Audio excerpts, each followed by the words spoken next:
How's it going, guys? It's TheSketchMonkey here, and welcome back to a new video. Most dangerous part with working from home is that you sit down pretty much all day. So I'm out here on my morning run on this beautiful day. Got a lot of messages asking me about what are my favorite cars when it comes to beauty and design. So that's exactly what we're going to talk about today. So I'm gonna list my top 5 favorite cars of all time when it comes to design.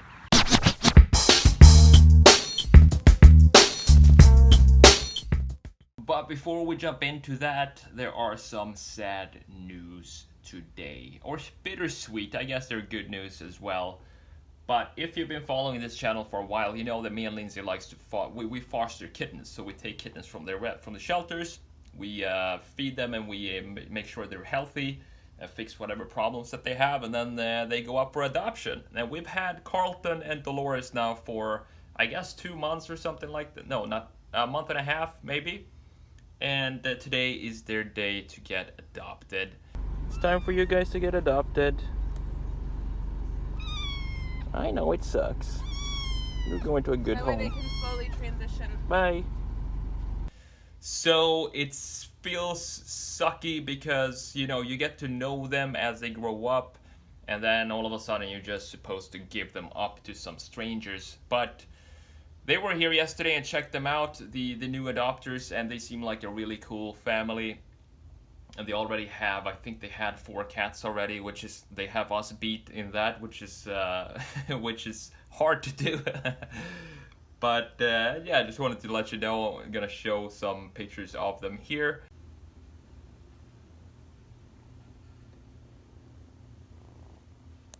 Hi.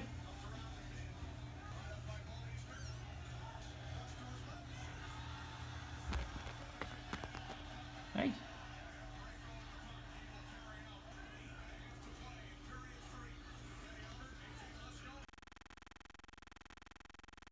So it's not gonna be any kitten fight noises in the background of the videos for a while until we get new ones, probably next week or within 2 weeks or so.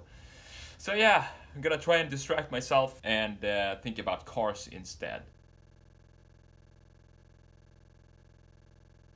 The BMW 507 Roadster was intended for the US market. It was supposed to compete with the 300 SL, but in the end it ended up being too expensive and a huge loss for BMW at this time. The 507 was designed by designer Albrecht von Goertz, who designed the BMW 503 and the 507. The 507 was introduced at Waldorf Astoria Hotel in New York in the summer of 1955, and production began in 56. It was intended to sell the 507 for $5,000, which would allow for a production of thousands of vehicles per year. Instead, BMW ran into some production cost issues, which drove the US price up to $9,000 and ultimately $10,500. And even though a lot of celebrities were buying these cars, the 507 at its peak only reached 10% of the sales volume of its competitor, the Mercedes 300 SL.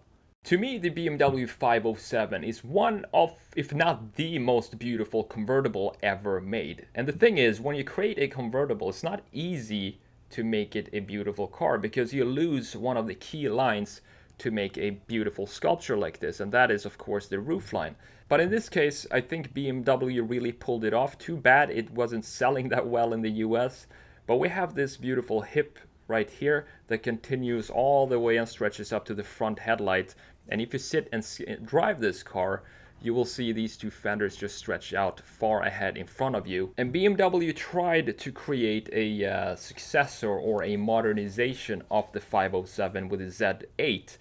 And I don't know, I think the Z8 looks good, but at the same time it looks too busy in the front because they tried to implement all these details that was normal for 50s cars and that suits this era more. They tried to take all those details and modernize every single piece of it, which makes the front looks a bit messy in my opinion.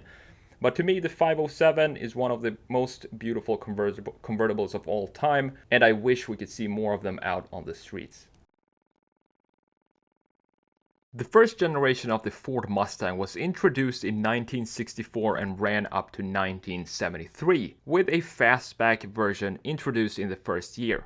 The Ford design team, led under Chief Engineer Donald Frey, had 5 goals when they started developing the first generation Mustang.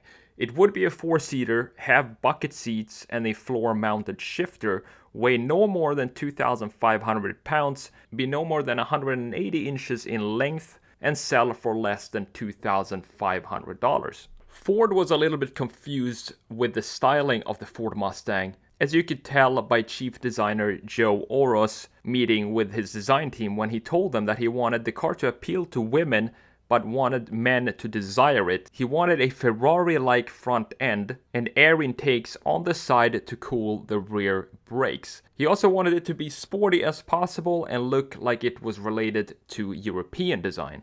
Of course, the 1967 Ford Mustang Fastback, absolutely my favorite muscle car of all time, and it all comes down to this rear end right here. This to me could be a modern design if we just change the lights and remove the chrome and all of that, do some minor changes to it. It could definitely be a modern car. And I also love the fact that this part right here, this center part, the fastback design is tucked in between these beautiful rear fenders like this, and you have this dip here as well that goes in between these two parts. And also I love the sharpness of the rear end, that it ends abruptly right here. To me, that just is such a timeless design feature, that little detail. And I also love the fact that it has this curvature to it inside. And obviously I'm a fan of American racing wheels, and we have them mounted right there, and that just fits the overall image of this car.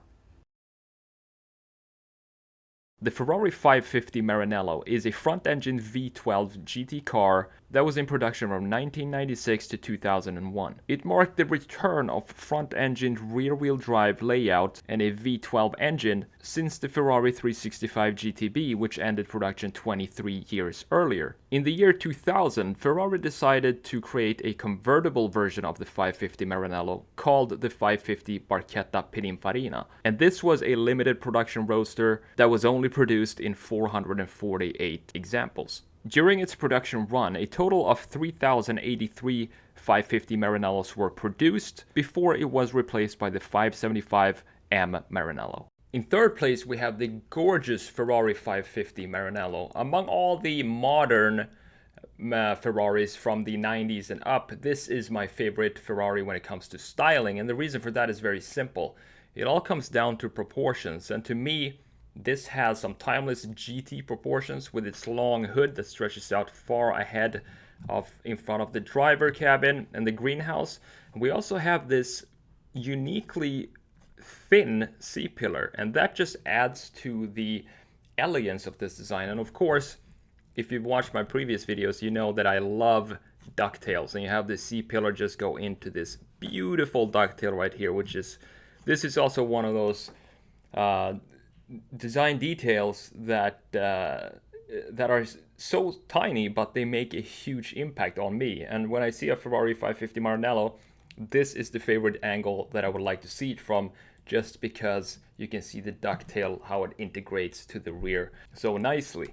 And also another thing that I like about the 550 Maranello is the correlation between the taillights and the quad exhaust. I think these round shapes at the top and the bottom, that they kind of have some symmetry there. I think that's another one of those classy design features that the 550 Maranello has. During 1965, 3 of Lamborghini's top engineers started working on a prototype car that was called the P400 in their spare time. The engineers envisioned a road car with racing pedigree. They wanted to create a racing car that could be driven on the road by enthusiasts. The 3 men worked day and night trying to convince the founder of Lamborghini, Mr. Ferruccio Lamborghini, that such a vehicle would not be too expensive or distract the company from its main focus. And when Ferruccio Lamborghini finally saw this product, he gave his engineers a free hand to continue to develop the P400. Even though he didn't believe it would be a bestseller, he could use it as a marketing tool. The Italian design house Bertone was in charge of the styling of the P400. and they wanted to have a prototype ready for the 1966 Geneva Motor Show. Although the engineers did not have time to develop the engine and put it in the car for the time of the show, so what they did is that they put dead weight in the car to keep the ride height down since there wasn't an engine in the car, and then they shut the hood closed so nobody could open it and see that the prototype, did not have an engine in it.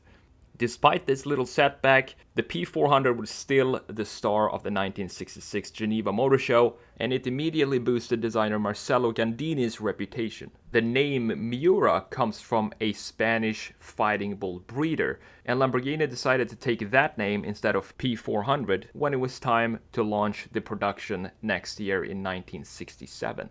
Number 2 is the Lamborghini Miura, and this of course is a classic when it comes to car design. It's supposed to be aerodynamic and planted to the ground, so it was supposed to be a race car for the streets, but the aerodynamics of this car wasn't that great actually. So this front end here functioned more like a wing that made the front end want to take off, and you didn't have a lot of stability at high speeds. But who cares about that when the car looks this good? So the reason I like this car is simply because it's a gorgeous car, and the proportions same as the 550 Maranello. Even though this is a mid-engine car, they're just spot on and timeless. And I love this side profile with these sharp fenders that goes over the front axle like this and dips down and continues into the end of the front like this. This line right here, extremely beautiful and just easy on the eye. And of course you have the pop-up headlights of this era, which just adds to the coolness of this car. The Ferrari 275 GTB was a two-seater GT car produced between 1964 and 1966. The GTB stands for Gran Turismo Berlinetta. The beautiful body of the 275 was designed by Pininfarina and built by coach builders Scaglietti. Scaglietti decided to create a Spider version of the 275, which was only limited to 10 cars. One of these Spiders were sold in 2013 for a staggering $25 million at a California auction.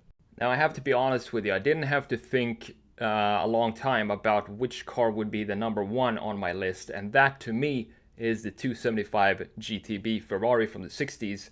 Some people would argue that the 250 GTO looks better, but to me, I just like this car more. And this version has, I think this is the short nose version. They did a version that had some more metal work in the front, but this is the version that I prefer. And it's just overall a beautiful looking car. And same thing here, if we look at it from the rear view, we have an integrated ducktail right here. And I love that the fact that the end of this car just ends very abruptly, like it was chiseled out of stone or something like that. And of course, as always, it's always about proportions, and this is no different. We have the beautiful hip line here, and then this long line that goes down to the front. Same thing on the far side, of course. And this just creates these beautiful looking front fenders, where you have the big front headlights integrated in the front fender, in the silhouette or in the surface of a front fender itself. And if I had to add a number 6 on this list, that would be the Datsun 240Z. And the reason for that is simply because it kind of looks like a 250 or 275 GTB, but of course it's a lot cheaper and you can get it for a lot less money than one of these. But it still have the same kind of proportions and timeless design. So there we have it. Those are my top 5 most beautiful cars of all time. Now you might ask, where is the 33 Stradale, where is the Aston Martin DB5 Zagato, or where is the 67 split window? Well, you know, this is all a matter of taste. And these, if I had the money to buy all these cars and put them in my garage, if I could only choose 5, these are the 5 that I would choose. I would love to hear your choices down below in the comments. Think about it, if you only could choose 5 cars, I realize that these are all sports cars, but I don't care about practicality if I get to choose my 5 dream cars. So if you don't think about practicality and you only think about styling and design, what 5 cars would you pick as your top 5? Put it down in the comments. It's going to be really interesting to see what you pick. I'm TheSketchMonkey. Thank you so much for spending a few minutes with me today. This was a little bit of a different video. I kind of want to make this these kind of videos on the weekends that are still car related, but that's not necessarily a complete redesign. It's something else related to cars. If you like this video, hit the like button and subscribe to the channel if you haven't done that already. I hope to see you in the next one. Take it easy.